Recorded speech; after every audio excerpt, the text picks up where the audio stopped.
Salam sejahtera di dalam kasih Tuhan kita Yesus Kristus. Shalom. Tuhan, mari kita akan melihat di dalam kebenaran firman Tuhan. Kita akan membaca di dalam Injil Markus pasal 2 ayat yang ke-17. Injil Markus pasal 2 ayat yang ke-17. Katakan demikian oleh kebenaran firman Tuhan. Yesus mendengarnya dan berkata kepada mereka, bukan orang sehat yang memerlukan tabib, tetapi orang sakit. Aku datang bukan untuk memanggil orang benar, melainkan orang berdosa. Si Tuhan.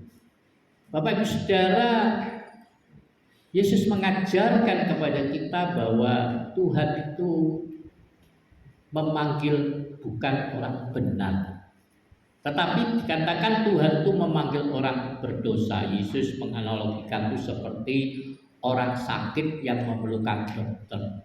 Tentu kalau kita merasa sehat, kita nggak perlu dokter. Hanya ketika kita merasa sakit, kita membutuhkan dokter.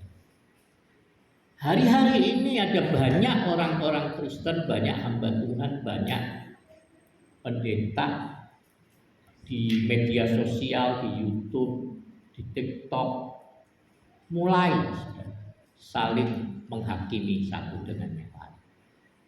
Ada pendeta-pendeta di TikTok, di YouTube yang mulai dengan berani menyebut nama-nama pendeta-pendeta tertentu dan mengatakan bahwa mereka pasti akan masuk neraka. Bukan hanya menentukan orang-orang yang berbeda iman, tapi juga orang yang seiman.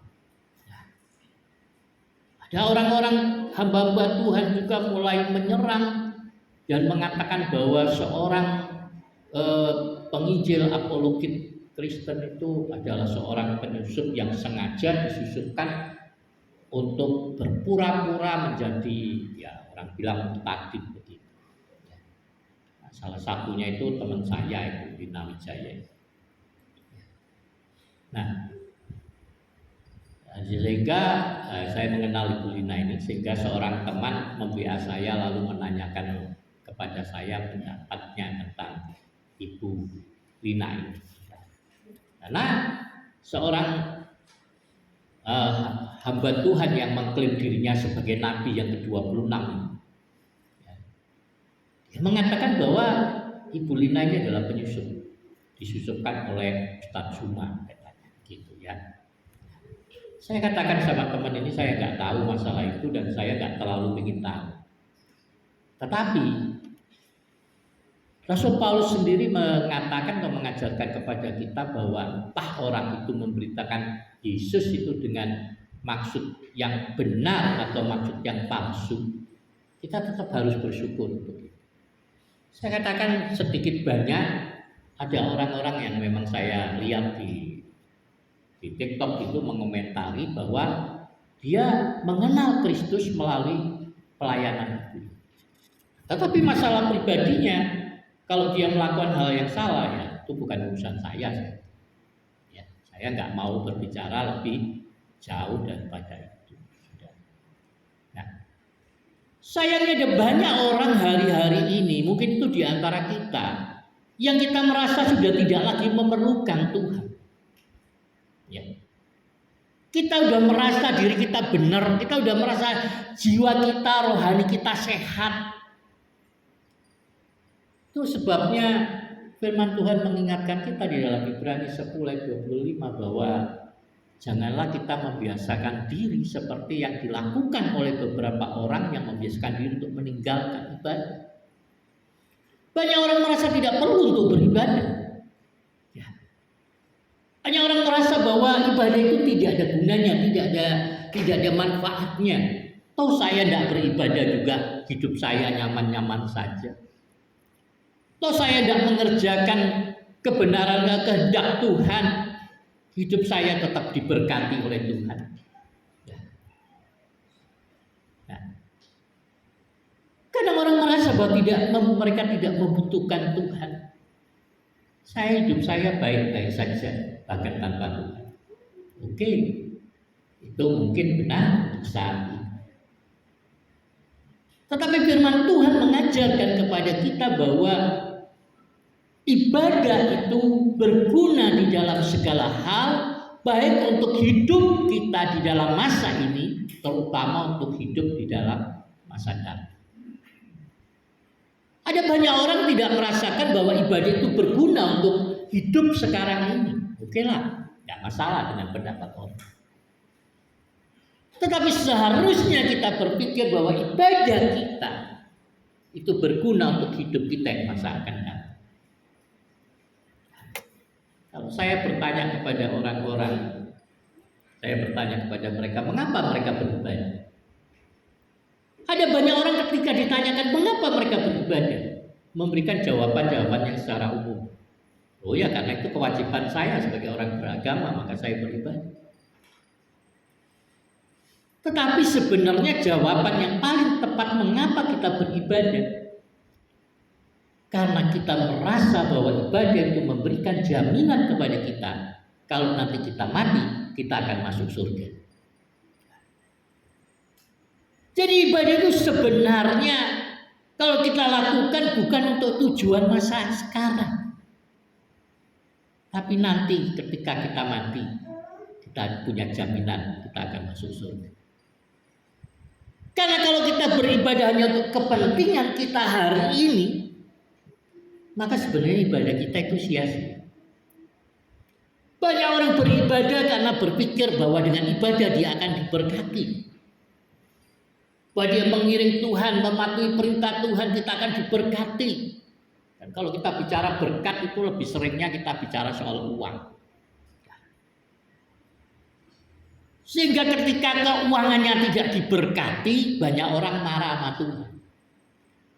Ketika keuangannya, finansialnya merasa tidak diberkati, tidak ditambahkan oleh Tuhan, orang mulai malas merasa beribadah. Padahal ketika kita berbicara Tuhan, firman Tuhan berbicara berkat, itu dia tidak berbicara tentang uang, tapi berbicara tentang tubuh roh jiwa kita. Tentang sukacita dan damai sejahtera. Itu berbicara tentang jiwa. Karena sebenarnya apapun yang dilakukan atau dikerjakan oleh jiwa itu akan berpengaruh pada tubuh fisik kita. Banyak orang tidak mengerti bahwa alam roh itu berkaitan dengan alam fisik kita. Sehingga ada banyak orang percaya terus menyimpan kepahitan hati, menyimpan dendam, menyimpan kekecewaan. Dan ada orang-orang, berapa kali saya melayani orang yang tidak mau untuk dibereskan masalahnya. Saya suka kalau orang minta doa sama saya kadang kalau saya ingat tuh saya ngomong mau doa yang bagaimana? Doa yang PHP atau doa yang sungguh-sungguh? Nah, apa maksudnya doa PHP? Ya doa asal mau berdoa yuk, Om doakan saya, yuk doakan. Ya doakan gampang, tapi itu doa PHP. Kenapa? Ya itu terserah Tuhan lah, mau jadi apa silahkan.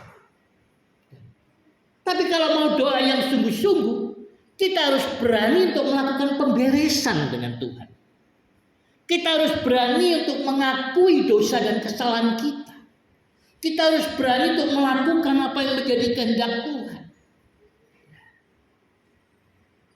Ketika Tuhan Yesus datang melewati kotanya Sakius itu. Saya lupa kotanya Sakius. Tapi ketika Sakius bertemu dengan Yesus dan Yesus katakan padanya, Sakius, aku akan menumpang di rumahmu. Maka di dalam kegembiraan yang besar, dalam sukacita yang besar, karena Sakius tahu bahwa Yesus yang adalah orang yang mulia, yang dia anggap itu adalah orang yang besar, mau berkunjung ke rumahnya seorang pendosa. Karena pemungut cukai itu dianggap pendosa oleh orang-orang Yahudi. Mereka bekerja untuk orang Romawi, memungut pajak orang-orang Yahudi. tidak punya teman di kota itu, dia dimusuhin. Lalu kalau Yesus mau ke rumahnya, bukankah Yesus juga akan dicela orang lain? Bukankah Yesus akan dihina orang-orang karena berhubungan dengan dia? Jadi dia merasa itu satu kehormatan yang besar ketika Yesus mau datang ke rumahnya. Dan Yesus mencari orang berdosa, bukan orang yang benar. Maka saat Yesus datang ke rumahnya, Zakheus dia katakan kepada Tuhan. Dia menunjukkan sikapnya. Bukan hanya sekedar penghormatannya. Tetapi karena dia tahu Yesus adalah Tuhan yang bisa menyelamatkan hidupnya. Zakheus berkata, menunjukkan keinginannya, kerinduannya di dalam satu tindakan yang benar untuk bertobat. Dia katakan, kalau aku pernah merugikan orang lain, aku akan kembalikan. Ada banyak orang yang mau bertobat tapi nggak mau membereskan masa lalunya. Mereka selalu berpikir urusan dengan Tuhan, urusan hari ini dan akan datang. Kalau kita mau bicara soal pertobatan, maka kita harus mau membereskan masa lalu kita. Kita membereskan masa lalu kita. Apa kita berhutang pada? Ada hal tertentu yang kita harus bayar untuk masa lalu. Seperti saya melayani seseorang dari Semarang. Dia dulu dia cerita dia diberkati Tuhan luar biasa. Punya pabrik, punya perusahaan bus. Tuannya punya pabrik. Dia bekerja di kapal pesiar. Dia pernah bekerja sebagai dosen di perguruan tinggi terkemuka di Indonesia. Tapi kekayaannya habis saja. Lalu dia datang, dalam arti dia bukan datang pada saya, dia telepon saya, dia WA saya, dia berbicara tentang masalah. Dan lalu saya katakan kepadanya bahwa dia harus membereskan masalah. Dia meninggalkan, dia berpisah dengan istri dan anak. Terus saya katakan, kalau kau mau dipulihkan, kau harus kembali kepada istri. Duh, tapi kata gembala saya, Bapak kan kenal gembala saya, coba tanyain. Gembala saya menganjurkan, mengatakan bahwa saya boleh menikah lagi. Karena kan istri saya yang gak mau kembali. Itu kata gembala, ya kalau gitu pergi saja kepada gembala, tidak usah sama saya nggak mau punya urusan sama kamu. Oh enggak Pak, saya tetap mau dengan Pak Budi. Baik, harus kembali. Tapi dia tidak mau terima, mulailah dengan memba dia saya. Ya. Mulailah bersehilu lewat telepon. Sudah ada kemajuan katanya, istrinya sudah mau kasih tahu, akhirnya perenungan sama dia. Lo kan kemajuan, dia sih nggak mau terima. Lalu dia berkata, itu mungkin juga karena nasar saya ya. Kenapa dengan nasar? Dulu saya katakan Tuhan, nanti kalau Tuhan sudah berkati saya akan berikan 50% dari pendapatan saya. Bukan 1/10 nih, 50% dari pendapatan saya. Terus, iya, saya nggak lakukan. Waktu ngasih sedikit saya pikir, masa kok ngasihnya sedikit, nanti tunggu banyak. Nah ini saudara, kalau kita itu selalu berpikir nanti ngasih tunggu banyak, nanti kalau sudah diberkati Tuhan baru saya memberi. Selamanya engkau tidak akan pernah memberi. Kenapa? Karena tambah banyak duitmu, tambah sayang untuk keluarga. Jadi saya bilang kau harus mulai lakukan sekarang. Dia bilang, apa saya harus bayar kita? Lu nggak perlu, lakukan sekarang. Kalau kau pikir itu sebuah nasihat. Karena di dalam kitab Pengkhotbah dikatakan hati-hati dengan mulutmu kalau kau berjanji sesuatu di hadapan hamba Tuhan. Karena iblis akan mendengar dan akan merusakkan pekerjaan kita oleh karena nasihat. Jadi terus dia bilang, pendapatan saya sedikit banget, keuntungan Uang saya sedikit, cuma 10-20 ribu, gimana? Berikan saya. Dan dia mengirimkannya setiap bulan pada saya 10 ribu. Bulan kemarin naik 20 ribu. Lalu dia kirim bulan ini naik 20 ribu. Terus dia WA saya siangnya, habis dia kirim siangnya, dia ngomong, oh ternyata Tuhan tuh tidak berutang ya. Kenapa? Ya ini langsung dapat pesanan 150 bong katanya. Yuk, puji Tuhan. Hanya saya jawab puji Tuhan aja, tidak lama. Tapi ada banyak orang juga, bahkan juga pendeta bahkan. Waktu lalu menelpon, istrinya kena tumor, kena kanker. Saya telepon, saya kirim uang sebelum saya kirim uang untuk menolongnya beli apa. Saya menelponnya, lalu saya menawarkan, saya katakan, boleh tidak saya berdoa untuk kamu? Tapi saya tidak memberikan jaminan kamu akan sembuh dengan doa saya.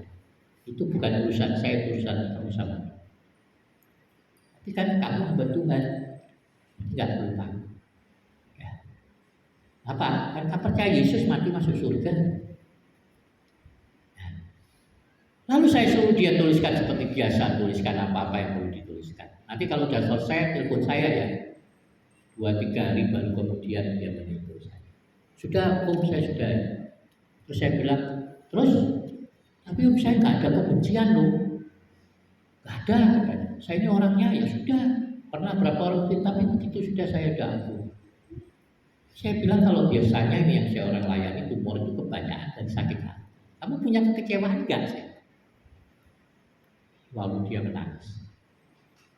Iya, kalau kecewa saya punya, saya kecewa sama suami saya. Nah, tapi setelah itu, suaminya nggak mau. Sudah berdoa saja untuk operasinya aja karena sudah besok sudah mau masuk operasi. Saya tanyakan lagi sama ibu ini, jadi ibu mau berdoa untuk apa? Kalau mau minta untuk operasinya sudah kita berdoa untuk operasinya, sudah. Supaya operasinya berjalan baik, itu aja. Ini ya namanya doa PHP. Sekedar berdoa saja. Ya sudah, saya tidak memaksakan itu. Saya cuma memberikan pilihan itu lagi. Jadi mau yang mana? Saya yakin Ibu. Meskipun saya tidak memberikan jaminan, tapi saya yakin bahwa akan disembuhkan tanpa operasi. Tapi dia tetap memilih untuk operasi. Ya, silakan. Ya. Karena saya tidak bisa memberi jaminan bahwa dia akan sembuh. Ya. Lu ada tetangga di atas ini kena penyakit tumor, juga kanker, ada macam komplikasi. Mau operasi di Wamsarani jam 10 pagi. Jam 7 suaminya menelpon saya. Di hari dia mau operasi. Ini orang muslim. Nah, dia tanya pada saya, gimana?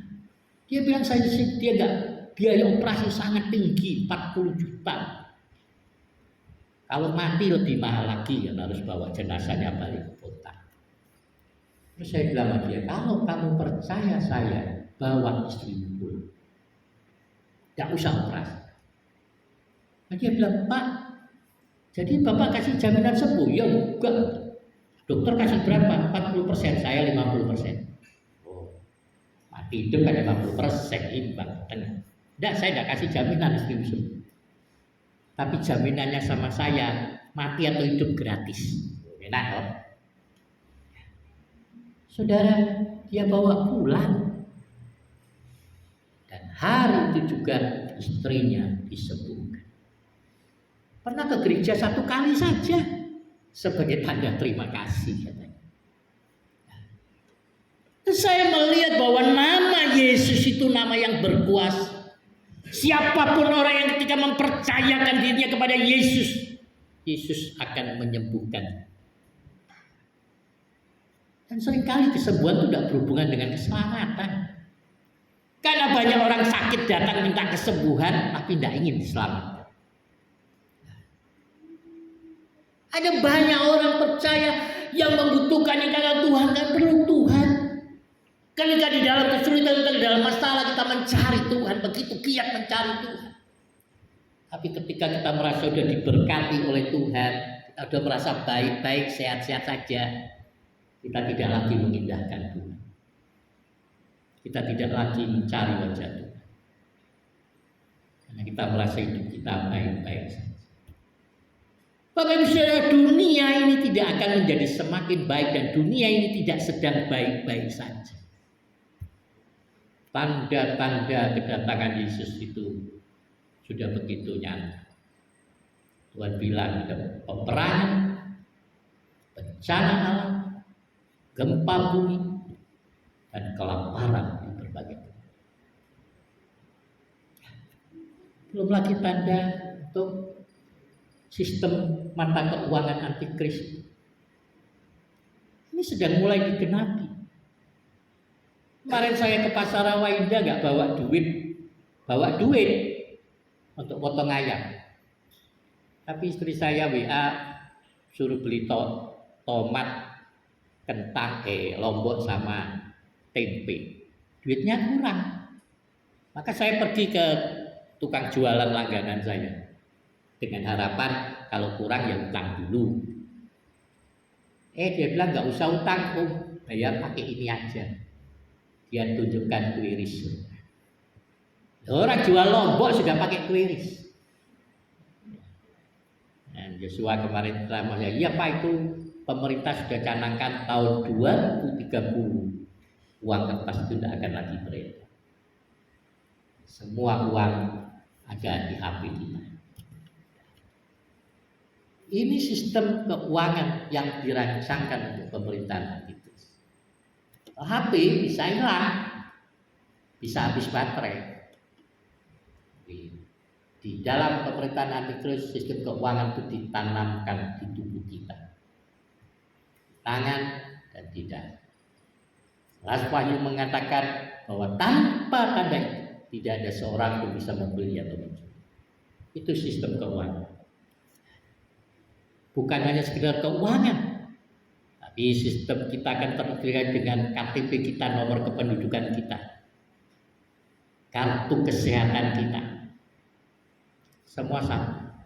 Jadi keberadaan manusia dimanapun bisa dipantau. Gak ada yang bisa. Alkitab kita sedang digenapi. Maka marilah Bapak Ibu Saudara, saya hanya menghimbau saja. Mari selagi ada kesempatan, carilah Tuhan. Mari jangan tinggalkan persekutuan ibadah kita seperti yang dibiasakan oleh beberapa. Mari kita sungguh-sungguh mencari wajah Tuhan, memohon pengurapan roh atas kita. Saya tahu tantangan di depan kita lebih besar, anak-anak muda kita tantanganmu lebih besar, godaan iblis itu lebih besar. Dia akan menawarkan kesenangan bagimu, kenikmatan bagimu. Saya tahu berapa anak muda kita mulai terikat pada rokok, pada vape. Ya, saya tahu. Tapi saya tidak ingin saudara, saya tidak memarahi saudara untuk itu. Itu hak. Tapi mari ingatlah hukummu adalah baik Roh Kudus. Ya. Ingatlah Yesus sudah mati untuk boleh. Ingatlah perjanjianmu pada waktu engkau dibaptiskan. Engkau sudah menyerahkan hidupmu kepada Yesus, tubuhmu kepada Yesus. Engkau bertanggung jawab kepada Yesus, bukan kepada saya. Betapa seringkali kita lupa akan pengorbanan Yesus atas hidup. Lalu saya sudah katakan pada waktu setiap yang mau dibaptiskan, ingat kau menandatangani perjanjian mati sama Tuhan. Tidak ada langkah mundur.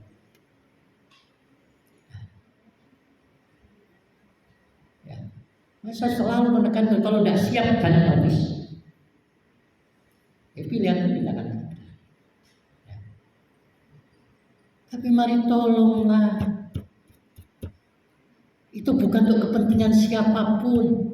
Itu untuk kepentinganmu, untuk hidupmu, untuk masa depan.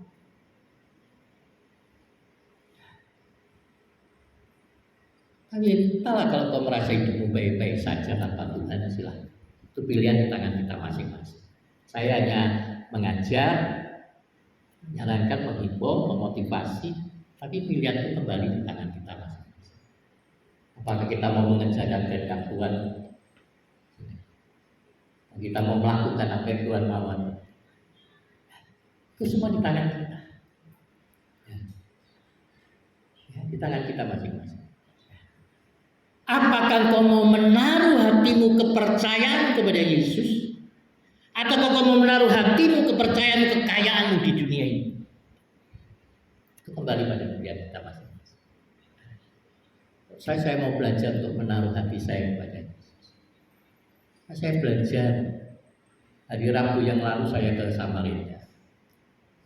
Saya mengunjungi Ibu Pendeta Sutina di Tua Ulu itu, di tempatan baru. Ya. Jadi naik motor dari Bontang itu sampai sana 8 jam. Pulangnya 4 jam, jadi 12 jam pimpin saya naik motor. Sampai Samarinda hujan besar. Lalu saya WA istri saya, kayaknya saya nggak jadi ke temu Tante Sutina karena hujan. Istri saya bilang, ya udah nginep di penginapan. Tapi saya mulai hujan reda, saya berpikir ulang. Beliau itu sudah sangat tua, sudah 85 tahun usia. Kemarin sakit, operasi, kakinya meluka. Dan teman-teman katakan dia sudah mulai pikun. Saya pikir-pikir lagi, kapan kesempatan saya ke sana? Dan kalau saya ke sana berikutnya mungkin jangan-jangan dia sudah tidak mengenali saya. Maka saya berpikir saya harus datang ke sana. Saya datang. Lalu saya menapaki jalan itu, jalannya masih rusak juga. Saya kemudian merenungkan, teringat saat-saat dulu saya berjalan kaki dari Samarinda ke Tenggarong, dari Tenggarong ke Labu, masih lewat jalan setapak. Saya merenungkan itu dan mengingat kesetiaan hamba Tuhan ini. Itu sungguh-sungguh memotivasi saya. Beliau itu setiap bertemu dia selalu mengingatkan saya, setia sampai akhir, layani Tuhan sampai Tuhan Yesus datang.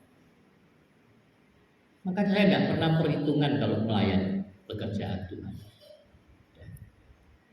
Setiap Rabu ke Samarinda itu butuh biaya cukup besar, dan tidak ada uang saya dapatkan di sana. Selama saya merintis pelayanan ke pos-pos PI di desa-desa, belum pernah saya ambil uang. Sungai Musang dulu kita buka, belasan juta, puluhan juta uang saya keluar situ. Tidak ada uang saya dapatkan di sana. Saya mau melayani dan menaruh kekayaan itu di sana, bukan di sini. Carilah Tuhan selagi dia dapat ketemu. Mari kerjakan apa yang menjadi kehendak Tuhan saat kita masih baik-baik saja. Kita diberikan Tuhan kesehatan, kekuatan, keberkatan. Mari carilah Tuhan. Jangan nanti ketika uang tidak bisa lagi menolong kita, kita baru mencari. Ketika kekayaan tidak bisa lagi menolong kamu, jangan waktu itu kau cari. Tapi sekarang, ketika kondisi kita baik-baik saja, mari kita mencari Tuhan. Carilah Tuhan selagi dia dapat ketemu. Ada waktunya di mana firman akan diangkat dari kita, dan saat itu orang tidak lagi akan menemukan. Marilah Bapak Ibu Saudara, itu saran saya, himbauan saya, carilah Tuhan. Yesus berkata kepada kita, orang yang mengasihi aku, dia akan mentaati segala perintah. Sebenarnya mudah saja, kan? Apakah kita mengasihi Tuhan atau tidak? Lihatlah bagaimana cara kita mentaati kehendak Tuhan. Tuhan Yesus memberkati kita. Mari kita bangkit berdiri.